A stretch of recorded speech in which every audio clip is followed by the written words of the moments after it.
Hola, ¿cómo están? Bienvenidos. Bienvenidos, bienvenidas a esta cuarta clase de Introducción a la Problemática Contemporánea. Yo soy Laura Monachi, me presento para quienes no me conocen. Y en esta clase vamos a ver el surgimiento y el desarrollo del fascismo. A partir de este muy lindo libro de este historiador estadounidense que es Robert Paxton. Él es historiador y politólogo, da clases también en la Universidad de Columbia y se ha dedicado especialmente a fascismos y específicamente a la República de Vichy, que es ese gobierno títere que los nazis pusieron en el territorio sur de Francia, ocupado en la Segunda Guerra Mundial. Y nosotros vamos a ver en estos dos capítulos, que son la llegada al poder y el ejercicio del poder, de qué manera se van construyendo las dictaduras fascistas.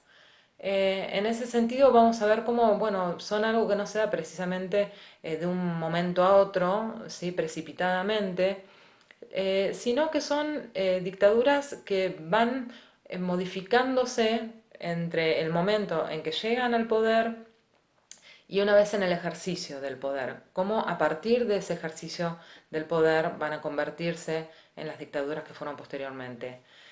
Eh, este capítulo, en realidad este libro, los dos capítulos que vamos a ver tienen de interesante específicamente, es que ustedes aquí van a ver de qué manera se desarrolla muy hábilmente el oficio del historiador.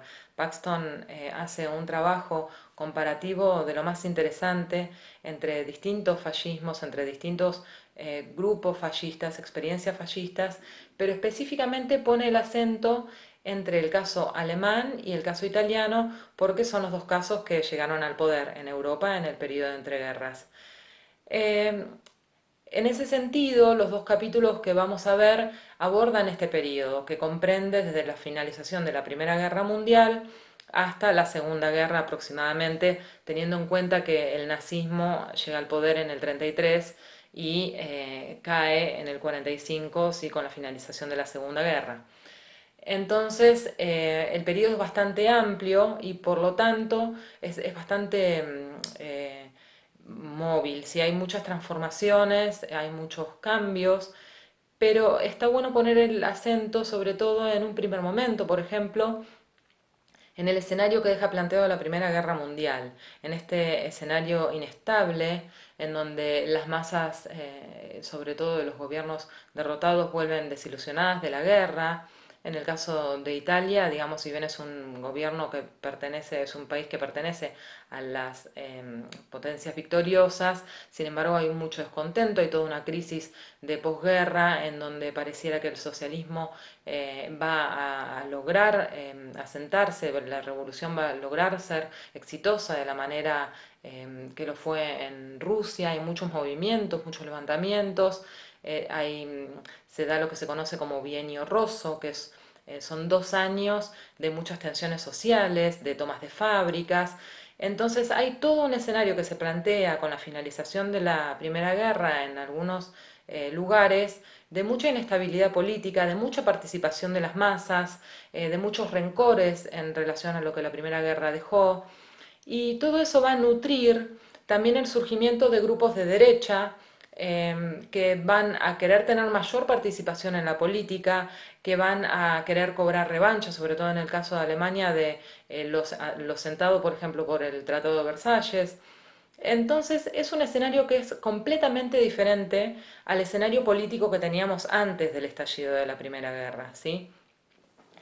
Bien, nosotros vamos a ver en estos, no me quiero ir por las ramas, que es algo que tiendo a hacer, pero queremos centrarnos en estos dos capítulos, en algunos aspectos, en algunos ejes específicos de cada uno de ellos, para ver qué objetivos tiene este historiador, hacia dónde apunta, qué es lo que intenta presentar con este tipo de metodología contrapuntística que tiene para introducir el caso alemán y el caso italiano.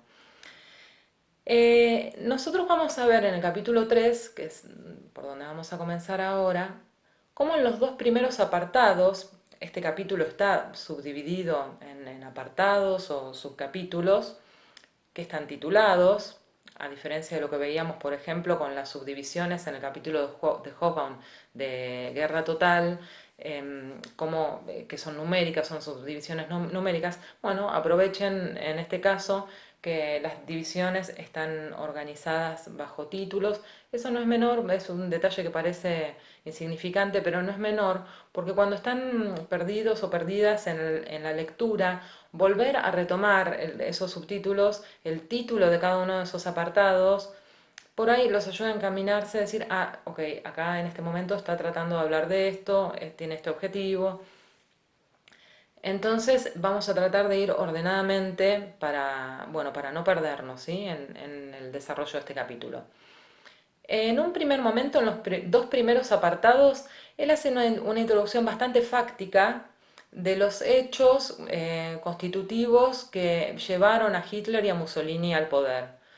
Entonces, en el primer apartado, que se llama Mussolini y la marcha sobre Roma, y en el segundo, que se llama Hitler y la conspiración palaciega, Paxton describe por separado la llegada al poder de uno y de otro movimiento fascista. Es una descripción que puede ser un tanto minuciosa, pero es la manera en que introduce el capítulo y dice, bueno, a ver, si estamos hablando de la llegada al poder, llegaron de esta manera.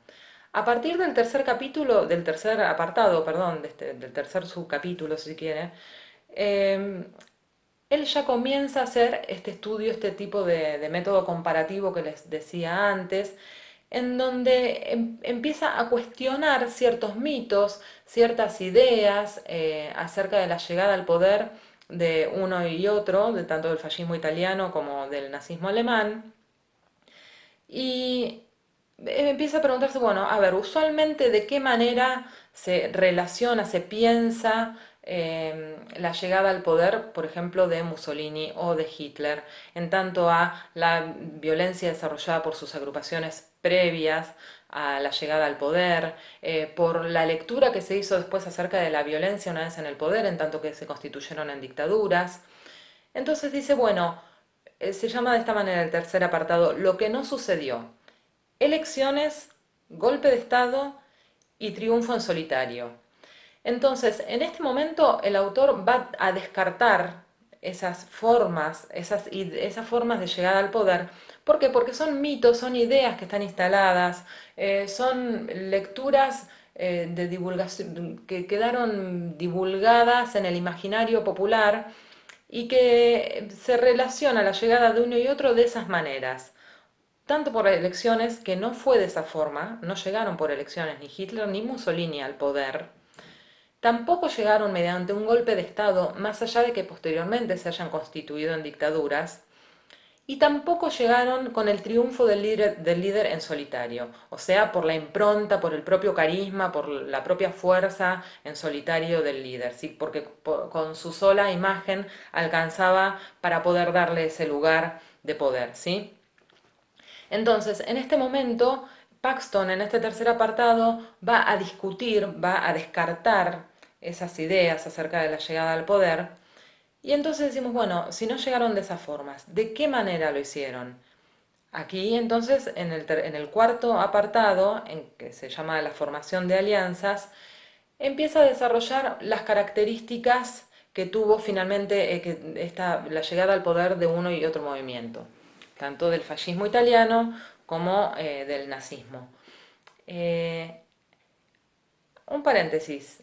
En general, cuando estamos hablando de fascismos, el fascista es el gobierno italiano, ¿sí? Pero el gobierno nazi es un gobierno de tipo fascista, ¿sí? Obviamente tienen muchas diferencias, pero tienen muchas similitudes. Estas similitudes son las que al autor le permite hacer este contrapunto, ¿sí? ¿Por qué? Porque considera a ambos parte de un mismo movimiento, que es el movimiento fascista, ¿sí? Que comparten características en común. Y una de las características principales que van a compartir es precisamente el apoyo de las masas, ¿sí?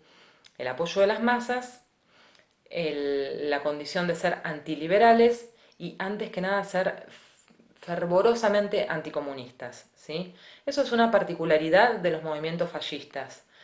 Eh, Les vuelvo a repetir, el apoyo de las masas es algo fundamental en estos movimientos y va a ser algo que los va a diferenciar de las dictaduras tradicionales, por ejemplo, como la dictadura de Franco, ¿sí? O otro tipo de dictaduras europeas que también se dieron en el contexto de este periodo de entreguerras. Como les decía antes, retomando, entonces, va a abordar en este cuarto capítulo la formación de alianzas que permite la llegada del fascismo, de los dos gobiernos, de los dos movimientos fascistas entonces al poder. En este sentido, o en este momento, entran varios jugadores a escena, varios actores políticos, varios actores sociales a escena, que van a generar todo un escenario de tensión, de negociación, eh, pero en el cual ninguno va a poder prescindir del otro. Entonces, los conservadores que están en el poder van a valerse de esas alianzas con los líderes y con sus partidos fascistas, y a su vez los líderes fascistas y sus partidos van a tener que negociar, van a tener que ceder ante los conservadores en el poder. Entonces, este primer momento en que se está empezando a dar la llegada al poder de los movimientos fascistas es un momento de tensión. Los conservadores son recelosos de los fascistas, no están del todo convencidos en apelar a estos movimientos, no les gusta ni medio, no les gusta ni que Hitler ni que Mussolini, que son dos personajes que son outsiders de la política, que vienen de afuera, que no tienen formación ni carrera política, ni que son parte de una familia con tradición política, aparezcan en escena queriendo, con ínfulas para participar en los gobiernos. Entonces desconfían de estos sujetos. Pero por otro lado también no saben de qué manera controlar la violencia que los movimientos fascistas también generan, están endebles en las circunstancias que están gobernando, entonces ven también a los fascistas como un aliado que puede darle mayor fortaleza. Todos estos aspectos ustedes los van a encontrar en el texto, ¿sí? Hay, de hecho, el apartado número 5 se va a llamar Lo que ofrecieron los fascistas al orden establecido. Y acá vemos precisamente punto por punto qué ventajas ofrecían para los conservadores que estaban en el poder formar esas alianzas con los fascistas. ¿Qué le brindaban los fascistas el partido fascistas, las bases que conformaban esos partidos, a los conservadores que estaban en el poder? Esto, como dice Paxton, va a generar en este momento un compromiso para gobernar en el cual les decía las dos partes van a tener que ceder algo de sí para poder acceder tanto los fascistas al poder como los conservadores para mantenerse en el poder integrando a estos nuevos actores, ¿sí? Les decía anteriormente que uno de los aspectos además que van a compartir también con los conservadores, los fascistas, va a ser su encarnizada lucha contra la izquierda. Y esto es un aspecto que va a ser central, porque va a ser la amalgama, va a ser el cemento que va a unificar a los conservadores con los fascistas y que va a ser en un lado también el motor de la atracción de esas alianzas.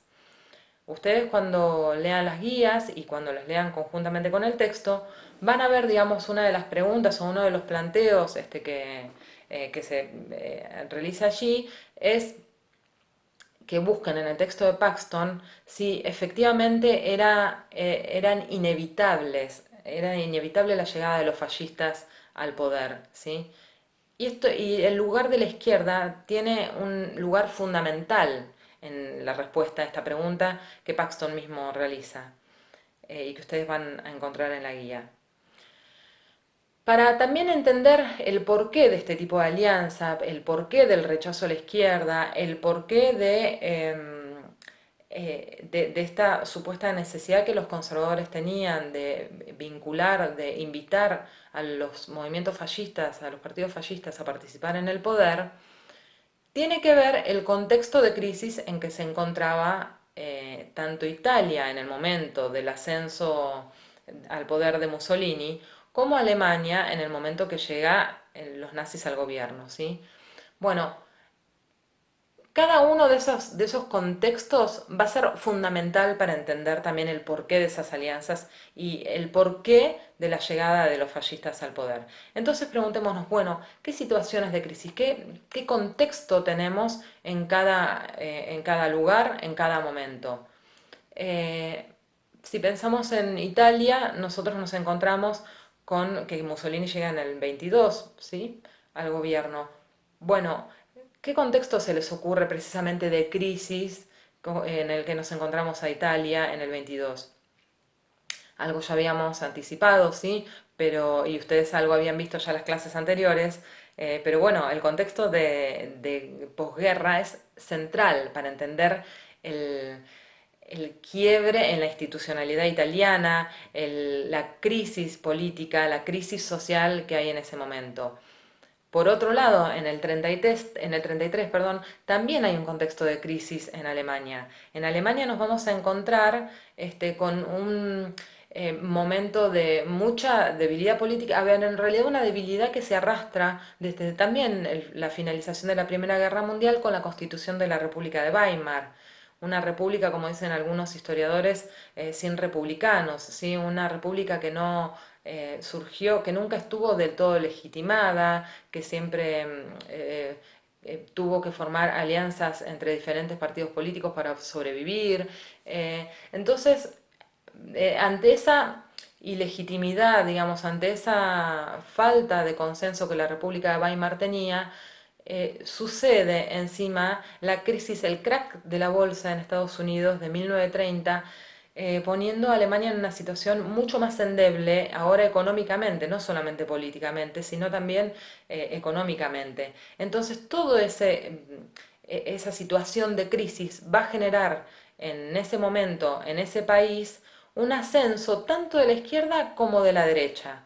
En general, en momentos de crisis hay muchos historiadores, y muchos analistas políticos que van a decir que precisamente las aguas se corren más hacia la derecha o hacia la izquierda. Las soluciones que se buscan van más hacia esos dos horizontes. Bueno, en este caso, los conservadores se valieron del ala derecha para poder permanecer en el poder. El ala derecha, obviamente, en el caso alemán, son los nazis, para permanecer en el poder y tener una fuerza aliada desde una de esas dos alas, dejando a un lado específicamente a la izquierda, ¿sí? Esto ustedes lo van a ver en este capítulo, en el apartado, perdón, 6, que se llama La crisis prefascista. Seguimos hablando del capítulo 3, ¿verdad? Ahora, en el apartado número 7, que se llama Las revoluciones después de llegar al poder, Alemania e Italia, vemos precisamente, bueno, una vez que Hitler y que Mussolini llegan finalmente al poder, que se hacen del gobierno, ¿cuáles son los primeros pasos que uno y otro dan en el objetivo de la constitución de sus dictaduras? ¿Esto qué quiere decir? El tratar de sacarse de encima aquellos aspectos, aquellos sectores molestos, por ejemplo, del partido, aquellos actores innecesarios de los conservadores, de qué manera ir depurando el espacio político para centralizar el poder en el partido o en torno al líder, ¿sí? En este caso también van a diferir las situaciones en Italia y en Alemania. En Italia va a haber una mayor centralización en torno al partido y en Alemania también, digamos, el partido nazi va a ser fundamental, pero el líder va a tener un lugar central y mucho más independiente, si se quiere, que lo que va a ser que el lugar que va a tener Mussolini. Mussolini siempre va a estar condicionado porque va a seguir viviendo Víctor Manuel, que es Víctor Manuel III, que es el rey que lo invita a participar del gobierno. Bueno, a diferencia del caso de Hitler, que quien lo invita a participar del gobierno es Hindenburg, pero se va a morir en 1934, y eso le va a dar lugar también a Hitler a tener mayor independencia, bueno, va a ser una independencia que Mussolini no va a tener, que va a estar también más tensionado por su partido mismo, pero también por los conservadores que también estaban en el Estado antes de la llegada de los fascistas al gobierno italiano. Entonces, en este apartado les decía, Paxton va a empezar a describir de qué manera, mediante qué hechos van transformándose estos movimientos en dictaduras una vez que ya llegaron al gobierno. En el apartado 8, que va a ser con el que cierra este capítulo 3, nos vamos a encontrar con comparaciones y alternativas. Las comparaciones y las alternativas que Paxton presenta acá tienen que ver con qué sucedió con otros partidos fascistas en toda Europa a lo largo de todo este periodo. El fascismo, como les decía antes, no solamente se dio en Italia y Alemania como movimientos exclusivamente solamente en esos dos lugares, sino que hubo movimientos fascistas en Inglaterra, en Francia, en muchísimos lugares, en Francia, bien les decía, en Francia, pero no llegaron al poder, ¿sí? La particularidad que tienen Italia y Alemania es que el fascismo llegó al poder en esos países, no en los otros en donde existieron movimientos fascistas, ¿sí? Y precisamente también, bueno, ¿qué rol tuvieron estos movimientos fascistas, por ejemplo, en el contexto de la Segunda Guerra Mundial, cuando Alemania avanza sobre toda Europa? ¿Qué relación tuvieron los nazis con los fascistas locales? ¿Sí? ¿De qué manera se desenvolvió esa relación? Otro de los puntos que va a tocar también en este apartado de comparaciones y alternativas fue, uno es el de los fascistas y el rol de los fascistas en otros lugares, otro es el rol de los conservadores en otros lugares, ¿sí? ¿Qué salidas ante las crisis, que fueron también, por ejemplo, la crisis del 30, que afectó a todos los países, qué salidas encontraron? ¿De qué manera se acomodaron en el poder, pudieron permanecer en él? ¿Qué relación tuvieron a su vez con los fascistas de sus países? ¿Sí? Entonces también las diferencias entre esos aspectos. Y otro de los temas que va a ser central, que va a tocar Paxton en este apartado, concluye en realidad en el colapso general del Estado liberal. Bueno, ese quizás sea el tema central en realidad de todo este periodo de entreguerras. ¿Cómo es posible la llegada de los gobiernos fascistas precisamente al poder, ¿no? Precisamente porque el Estado liberal está completamente... Les estaba diciendo y se cortó el video que el Estado liberal en este momento está completamente colapsado, ¿sí? Entonces, a partir también de ese colapso, estos nuevos movimientos encuentran espacios, encuentran intersticios por donde meterse y empezar a participar en la política mucho más activamente y precisamente hacerse del poder.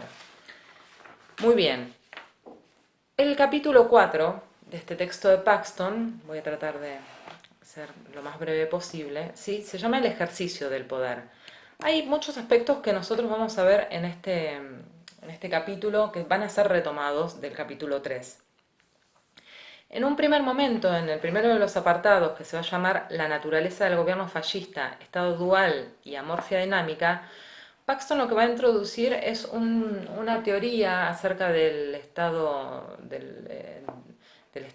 fascista, que esta teoría del estado dual que toma de Ernst Fraenkel, que va a consistir en hacer un análisis del Estado, una división del Estado entre el Estado normativo y el Estado prerrogativo. O sea, por un lado, un Estado que responde a las leyes, responde al sistema legal preexistente, y este nuevo Estado prerrogativo que surge a partir del lugar que el partido nazi, el partido fascista en el caso de Italia, va a ir ocupando, ¿sí? Entonces comienza a darse una tensión entre uno y otro, tanto entre el partido y el Estado, sobre todo por los lugares nuevos que van a ocupar.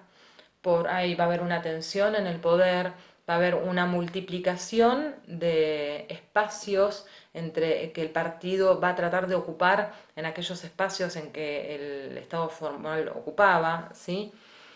Entonces está esta tensión en esta lectura, en esta teoría del Estado dual, esa tensión entre el Estado normativo y el Estado prerrogativo. Sin embargo, va a decir Paxton que este modelo es un modelo no del todo completo, este del Estado dual, ¿sí? ¿Por qué? Porque va a decir que hay elementos que existen que son ajenos al Estado y que pujan también, están en la carrera también por el poder o pujan por los espacios de pertenencia en el poder, como son los sindicatos, las asociaciones juveniles, las asociaciones profesionales, los productores, ¿sí? Hay varios espacios no pertenecientes al Estado que van también a existir y que van por fuera tanto del partido como del Estado normativo. Y por otro lado, paralelamente, van a existir también diferentes islas de separación, va a llamar. Bueno, va a llamar Paxton, en realidad va a retomar, ¿sí?, esta forma de llamarlo que le dan Friedrich y Brzezinski a estos espacios también de la sociedad civil, que también van a ser independientes. Por ejemplo, pone el caso de las parroquias católicas en Italia, digamos, son espacios que no llegan a estar cooptados ni por el Estado ni por el partido. En este caso, Paxton es donde más va a distanciar los casos italiano y alemán. Va a decir que va a ser en donde más diferencias van a tener. ¿Por qué? Porque el Estado italiano se va a convertir más en un gobierno de tipo conservador, autoritario, y en cambio el Estado alemán sí va a tener una forma más ligada a una dictadura de partido. ¿Sí? Eh, Estos espacios que les decía que existen como islas de separación o que son elementos ajenos también al Estado, van a tratar de ser cooptados específicamente y sobre todo por el partido nazi, porque en realidad va a ser el que más éxito va a tener en eso, no porque el gobierno de Mussolini no lo haga o el partido fascista no lo haga, pero no va a tener tanto éxito como el gobierno nazi en hacerlo. Van a tratar de ser cooptados por todos los organismos del partido. Va a haber un proceso de nazificación o de fascistización de la sociedad que se van a tratar de meter en todos los huecos que quedan para tener un control absoluto de la sociedad. En Alemania este proceso se conoce como Gleichschaltung, que vendría a ser igualación, digamos, o coordinación, también lo traducen, por ahí no es una traducción del todo feliz, porque Gleich es igual. ¿Esto qué quiere decir? Es un proceso en realidad de nazificación, ¿sí?, de tratar de llegar hasta los últimos recovecos de la sociedad que no sean no controlados para que no sean no controlados por el nazismo, ¿sí? Bueno, este tipo de procesos de igualación, de coordinación, de nazificación, de fascistización, como le quieran llamar, y estas tensiones que va a haber de pertenencia a mayores espacios de poder por parte del partido en tensión con las preexistentes del Estado normativo, legal, formal, bueno, decía, este tipo de relaciones van a estar cargadas de tensiones. Y van a estar, o estos movimientos van a estar cargados de tensiones. Este reacomodarse de las sociedades, una vez que los movimientos fascistas llegan al poder, van a estar cargados de tensiones entre varios actores, dice Paxton. Entre el caudillo, entre el partido, entre el aparato del Estado y entre la sociedad civil, ¿sí? Va a haber diferentes tensiones entre uno y otro, en donde el caudillo, sobre todo en estos movimientos fascistas, va a ser quizás el que más contenido va a estar en términos sociales. ¿Por qué, digamos? Porque hay los caudillos fascistas, lo que van a tener de particular va a ser que fundan su autoridad sobre el carisma, ¿sí? Sobre la relación especial, única, mística, cuasi religiosa que el caudillo tiene con el pueblo. La promesa de una mejor Alemania, de una mejor Italia, de un pacto, un contrato con la historia que tienen estos caudillos, les da ese lugar de unicidad. Y esto es algo específico también del fascismo. No va a poder ocupar otra persona el lugar que ocupa ni Hitler ni el lugar que ocupa Mussolini, ¿sí? Bueno, esto ustedes van a ver en los teóricos que va a llevar también a discusiones teóricas, historiográficas, en relación al rol que los líderes fascistas tienen, tanto en Alemania como en Italia, entre las diferentes miradas que pueden resumirse entre los intencionalistas y los estructuralistas, o sea, aquellos historiadores que hacen una lectura basándose en el poder del caudillo, en el rol del caudillo, como principal fuerza de tracción, de modificación y de toma de decisiones, en el caso, por ejemplo, de la Alemania nazi, o los estructuralistas que van a quitar al caudillo de ese espacio de toma de decisiones absolutas y van a decir que estaba más condicionado por otros sectores. Pero esto es tema de teórico, seguramente ustedes lo vayan a ver ahí. Les decía que, bueno, están estas tensiones entre esos diferentes actores y Paxton entonces en los capítulos 2, 3 y 4 va a desarrollar esas tensiones específicamente, ¿sí? En el apartado 2 va a hablar de la pugna entre los fascistas y los conservadores, en el 3 de la pugna entre el caudillo y el partido, en el 4 la pugna entre el partido y el Estado. Entonces, digamos, bueno, hace hincapié en esto el autor precisamente para dar cuenta de que les decía, antes de que se cortara de nuevo, no fue carente de tropiezos, ¿sí? La llegada de los movimientos fascistas al poder, ni el momento del ejercicio del poder. Sobre todo este primer momento bisagra entre la llegada al poder y el comienzo del ejercicio del poder es un momento plagado de tensiones, ¿sí? Y da lugar a esta amorfia también, a la cual hace mención Paxton, en que la duplicación de centros de poder tradicional por organismos del partido hacen todavía las cosas más complicadas, hace que el Estado empiece a cobrar, bueno, esta amorfia precisamente, ¿sí?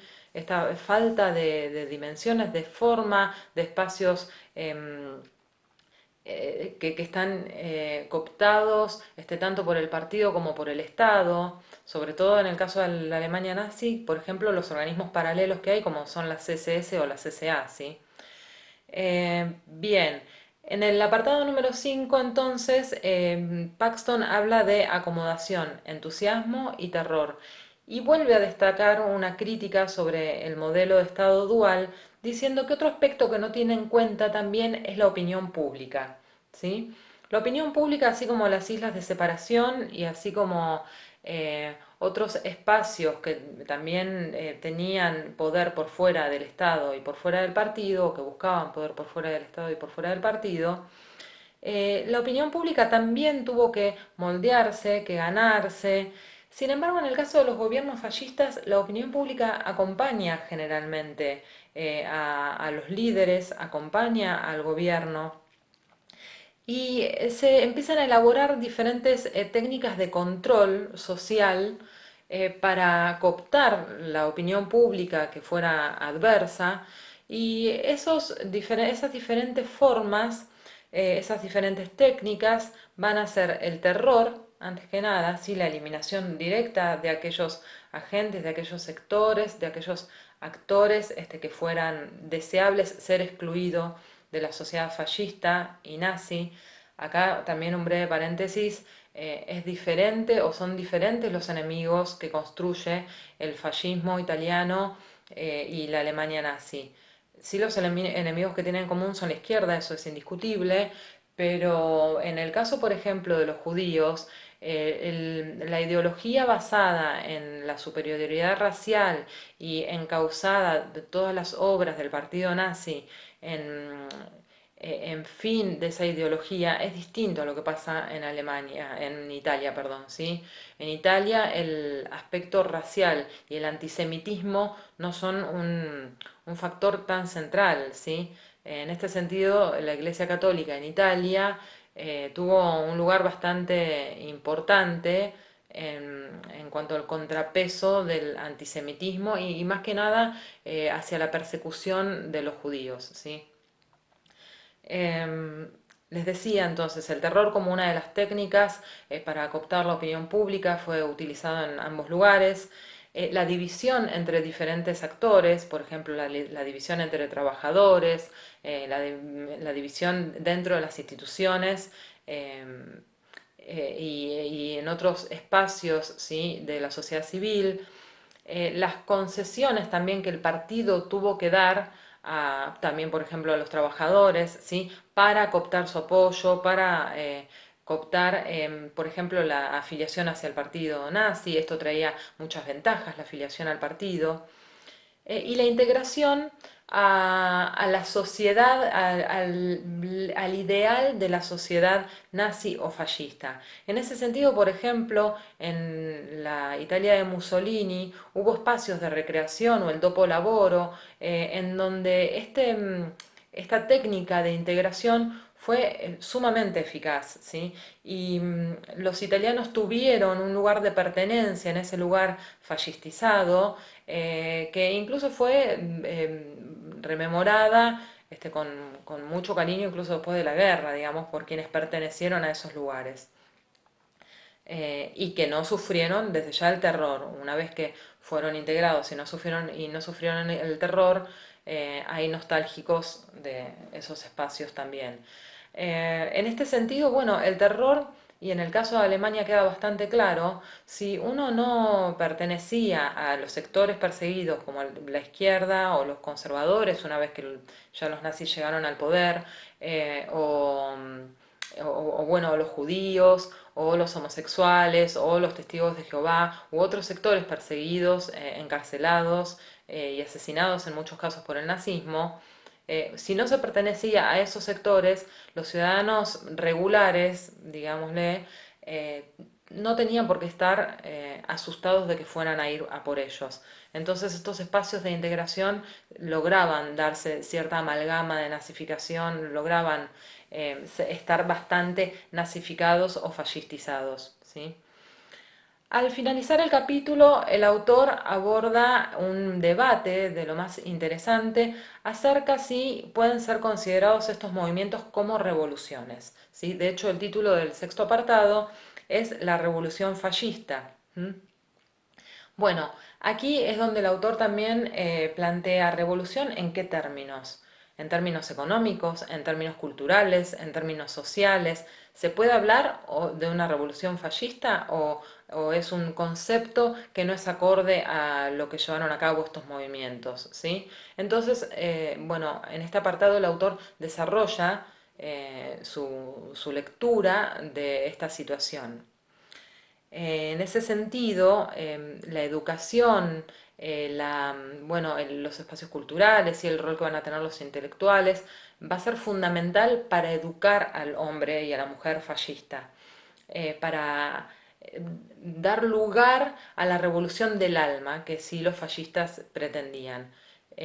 Bueno, eso lo van a leer ustedes en este apartado, así que las lecturas las dejo a cargo de ustedes. Por otro lado, ya cerrando, digamos, el capítulo, un par de sugerencias que les quiero dar. No enloquezcan, no se abrumen con las fechas, con los datos, ¿sí? Este es un texto que tiene muchos datos fácticos, que presenta mucho detalle del día a día, del ascenso al poder sobre todo. Entonces una sugerencia que les puedo dar es que construyan ustedes sus propias líneas de tiempo, ¿sí? Si construyen líneas de tiempo, los va a ayudar a ordenarse cronológicamente en este universo, ¿sí? Van anotando eh, los hechos acorde a cómo se sucedieron y quizás los ayude a tener más visibilizado este escenario, ¿sí? En ese sentido.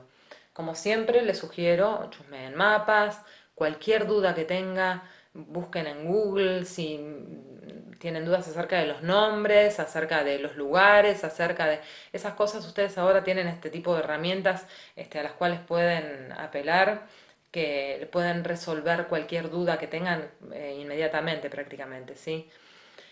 Por otro lado, otra de las sugerencias que ya les dije, lean los subtítulos. Cuando por ahí están muy enmarañados y enmarañadas leyendo y apurados y tratando de pasar y por ahí de golpe se encuentran muy perdidos, perdidas en el texto, vuelvan a lo que estaban leyendo, ¿sí? Vuelvan al subtítulo, vuelvan al título del capítulo y eso ayuda, parece que no, pero ayuda a ordenarse. Igual que las segundas o terceras lecturas, ¿sí? Si ustedes por ahí están muy perdidos en una primera lectura, después ya van a ver, eso se los prometo, que en una segunda o tercera lectura algo que parecía imposible de entender, que nunca voy a saber qué quiere decir este autor con este texto, eso se va resolviendo de a poco. Así que siempre sugiero segundas lecturas, terceras lecturas, cuarta lecturas, ni hablar de los textos, Así, así se van acomodando. Hay veces que una primera lectura es romper el hielo de un texto nomás, así que vayan varias veces a encontrarse en distintos momentos con las lecturas. Y por otro lado, y principal, es traten de evitar las lecturas, sobre todo en estos temas, sabiendo lo que ya pasó. No vayan a leer ni la llegada del poder ni el ejercicio del poder ya sabiendo o con la idea de Auschwitz en la cabeza. Ya sabemos que los nazis llevaron a cabo el exterminio de millones de personas, ¿sí?